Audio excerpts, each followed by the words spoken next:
آپ کی صدایں اس شہر کو بنانی چاہیے اور لوگوں کو پتا چلنا چاہیے کہ جھنڈا دِوس میں گرفتار تنویر راجہ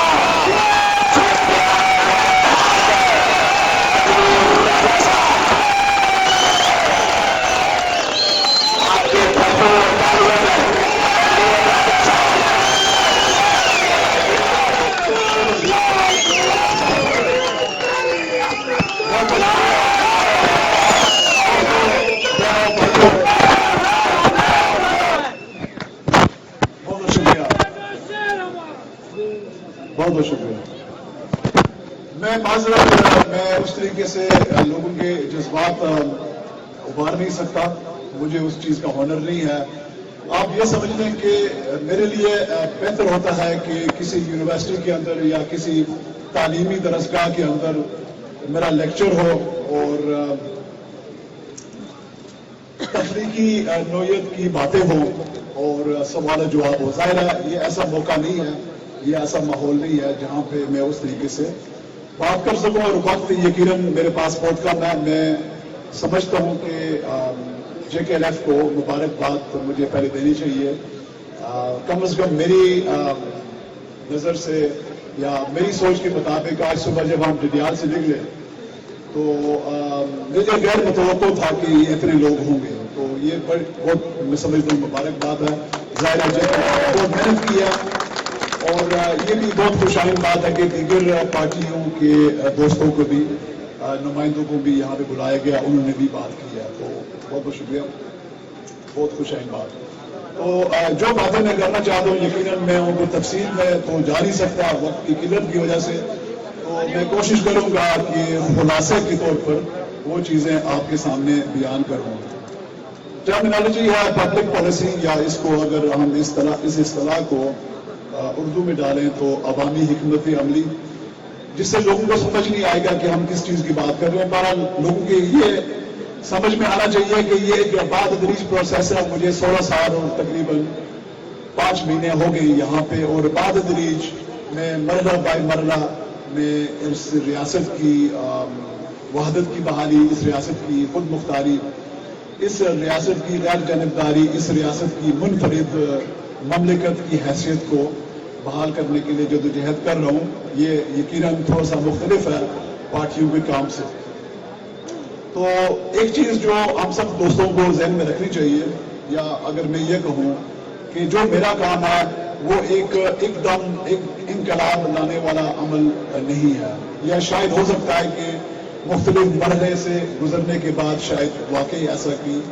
ایسی کوئی صورت بنے جو ہمیں ایک دم انقلاب کی طرف لے جائے. تو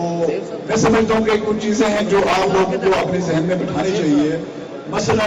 دنیا کے بہت سارے ایسے ممالک ہیں جو ہم سے چھوٹے ہیں اور ان کے پاس وسائل بھی بہت کم ہیں ہم سے، لیکن وہ کامیاب ممالک ہیں.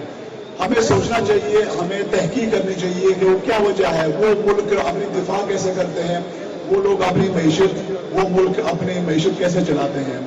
تو دوستوں کے لیے سنگاپور جیسے ملک اور سوئٹزرلینڈ جیسے ملکوں کی اسٹڈی کرنی چاہیے. میں یہ بات اس لیے کہہ رہا ہوں کیونکہ جو باقی دنیا ہے وہ تو سمجھتی ہے کہ آزادی کا کیا مطلب ہے، باقی دنیا سمجھتی ہے کہ خود مختاری کا کیا مطلب ہے، لیکن وہ یہ جاننا چاہتی ہے کہ آپ لوگ، یعنی کہ ہم جو جموں کشمیر کے لوگ ہیں، ہماری جو آزادی اور جو خود مختاری ہوگی اس کے اثرات یہاں کی جو ریجن ہے، یعنی کہ اطراف میں جو ممالک ہیں،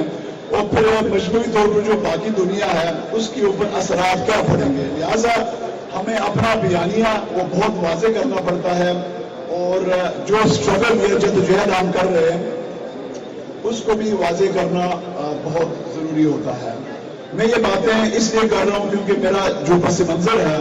جو پروفیشنل کام کرنے کا پس منظر ہے، وہ کچھ حد تک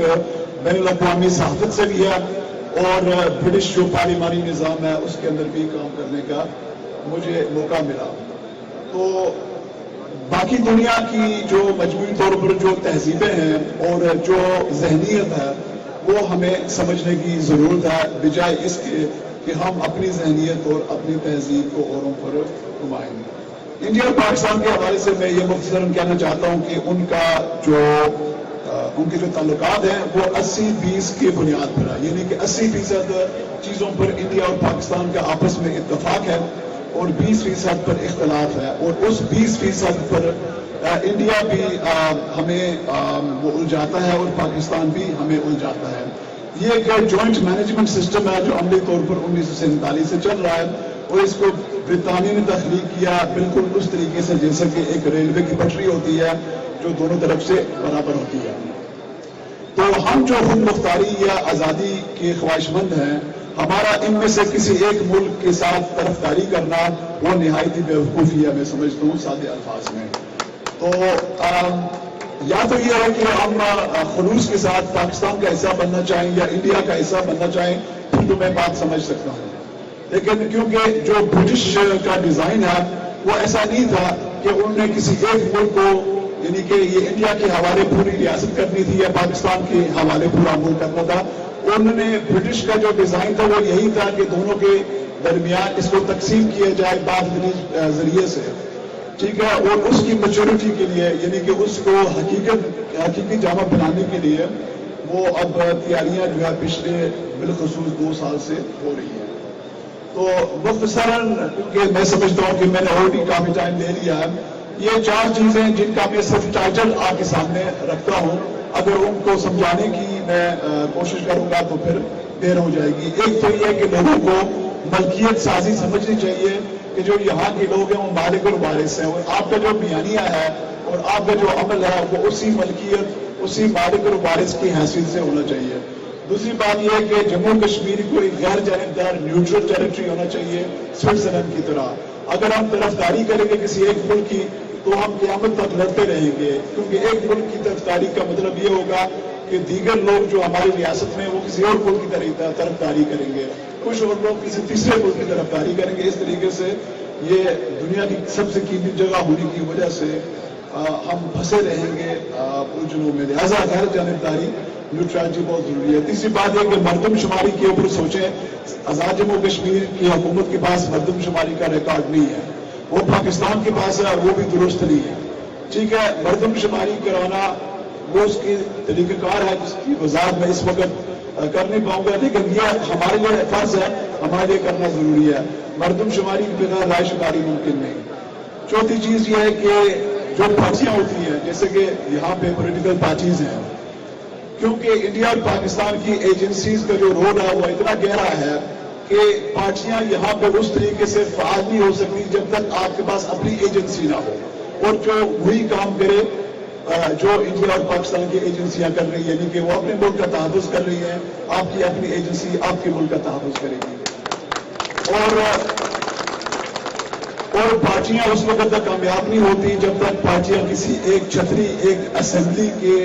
ڈھانچے کے نیچے آتی نہیں ہے۔ تو اگلا جو مرحلہ ہونا چاہیے پارٹیوں کے لیے وہ یہی ہے کہ وہ ایک عوامی اسمبلی ہو۔ باقی میں یاسین ملک صاحب کے متعلق بھی کچھ کہنا چاہتا ہوں، جو میں نے پچھلے مختلف جو مجھے بنایا گیا تقریر کرنے کے لیے وہ میں باتیں کہہ نہیں سکتا۔ آپ لوگوں کے ذہن میں ہونا چاہیے کہ جتنے بھی سیاسی قیدی ہیں جموں کشمیر میں، چاہے وہ جی بی میں ہیں، چاہے وہ جموں میں ہے، وادی کشمیر میں ہے یا آزاد جموں کشمیر میں، یہ سب ایک برٹش گورنمنٹ کی ذمہ داری ہے، کیونکہ اس سیاسی مسئلے کو انگریزوں نے ہی پیدا کیا۔ تو یاسین ملک صاحب کے حوالے سے میں یہ کہنا چاہتا ہوں کہ دونوں، امریکہ نے بھی اور برطانیہ نے بھی، جب انہوں نے غالباً 1994 میں 1994 میں جب انہوں نے ملیٹنسی کو چھوڑا، انہوں نے اعلان کیا،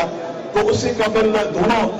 انگریزوں نے بھی، انگلینڈ نے بھی اور امریکہ نے بھی ان کو اشورٹی دی تھی کہ اگر آپ اپنی جدوجہد کو پرامن طریقے سے کریں گے تو آپ اپنے